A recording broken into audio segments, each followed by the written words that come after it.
Hey Siri, how many days until September 29th? It's 200 days until then. With it being 200 days till I start my programme and almost a year to the day that I was doing my Yummy Jobs pre-screen, I thought I would reflect on that part of the process. I think it's arguably the hardest stage, really. After sending like my paper application in almost on like a bit of a whim, with the kind of mentality, I mean, what's the worst that can happen? I somehow managed to secure a Yummy Jobs interview. I didn't really know like where to begin, but like there were some group chats going, and people were really supportive in there and offering advice, which was really lovely. I made sure to familiarise myself with my previous work experience in a way that I could kind of talk about things semi-concisely. I'm a bit of a rambler, but I just wanted to make sure that I could kind of explain the, let's say, transferable skills from my previous employment and experiences to the CRP programme. I don't know if it's the same this year, I've heard that it's not, but last year we had to be prepared to speak about, you know, where we're from in the UK and bring, you know, a trinket or an item connected to like our hometown. As someone who basically for my entire life, childhood, whatever, has lived like on or around the Ashdown Forest area, I thought it would make sense to bring a trinket connected to that. And in doing that, I re-familiarised myself with the history, the obviously connections to Winnie the Pooh, with it being the real 100-acre wood, although it is much closer to being 1,000 acres, but we don't need to speak about that. I'm now going to cut to me from a year ago, heading off to Epping for my job interview. I didn't film a lot pre-interview just because I really wasn't sure what to expect, but post-interview I did record my kind of on-the-day thoughts and feelings, I suppose. So I've just finished my cultural representative pre-screen.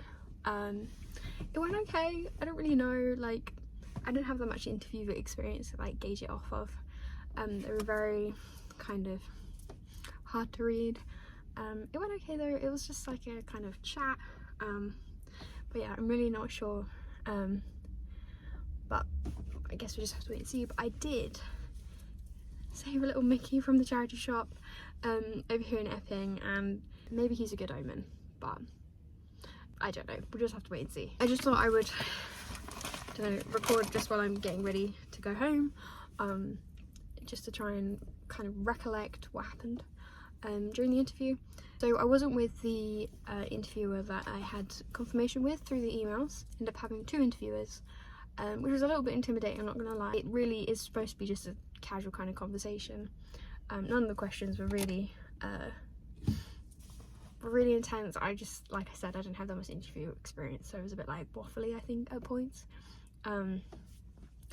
But with regards to questions they asked, it was kind of like, can you sort of tell us a bit about yourself and your employment history? And then in that I kind of brought up some of my experience with culture, and I mentioned I dual nationality, and then from there kind of stemmed a few further questions, just discussing, I don't know, my experience as a filmmaker, and also with different cultures. They asked me to talk a bit more about what it was like working at Waitrose, and they talked to me a bit about like brand, you know, identity, and like Waitrose has got, you know, really strong messaging about like, you know, they have very high standards of customer service, and I just kind of was like, yeah, that's kind of where I learned it, you know. A lot of that was really ingrained in me from working there, and then we just kind of connected at Disney. And then they also asked me what character do I like connect with or associate with the most. I was like, a bit weird, but at the moment Lightning McQueen maybe.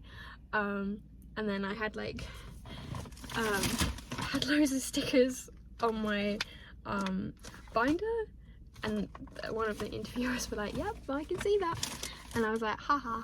And then I sort of explained why, and then I also said like Rapunzel for How to Break a Princess has a very creative mind, and so I connected with her on that regard.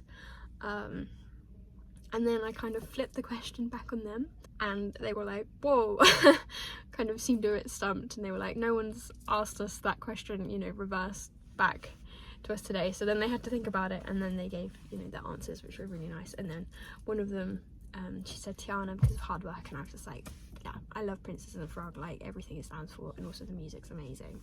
So we had like a little moment, which was nice. And then yeah, basically they were like, we've asked you a lot of questions, do you have any questions for us? And I was like, yeah, I do have a couple. And then I asked them, what do they think makes like a successful like candidate for the program? And I'm not gonna lie, my brain kind of shut off. I was like, I'm quite overwhelmed right now. It was a very intense experience, but I, you know, a lot of good nodding, and I tried to chime in when I could. Really nice to kind of meet a couple people in the Costa. Really overwhelming, not gonna lie. There's a lot of people there. I thought I kind of knew a few people just from the group chat, like names to faces, having a quick look, but literally I got there and I was like, nope, my glasses fogged up instantly. I was like, I can't see anything and I do not know anyone. I was like, oh my god.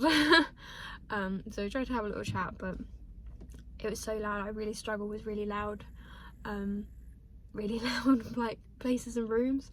Tried my best, had a nice chat with a couple of people, met some really lovely girls, but it was really just, you know, nice to kind of see different people applying, different Disney dedication like levels and stuff. We'll just have to wait and see, to be honest with you. I don't know, I need to drive home now. Got like an hour and 20-minute drive, but yeah, bye.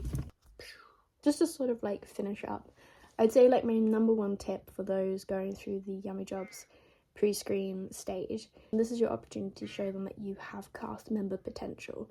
So it's being smiley and happy and bubbly and enthusiastic about, you know, everything, and like showing that you have the capacity to, you know, generate, it's a terrible word, but, you know, be a part of those like magical sort of moments that cast members often create for guests at the park.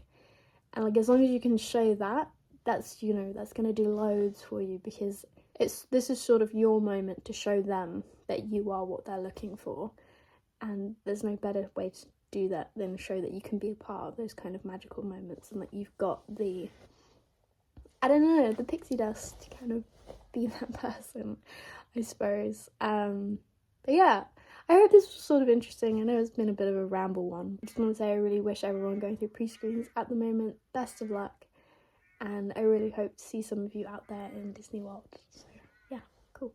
Okay, bye.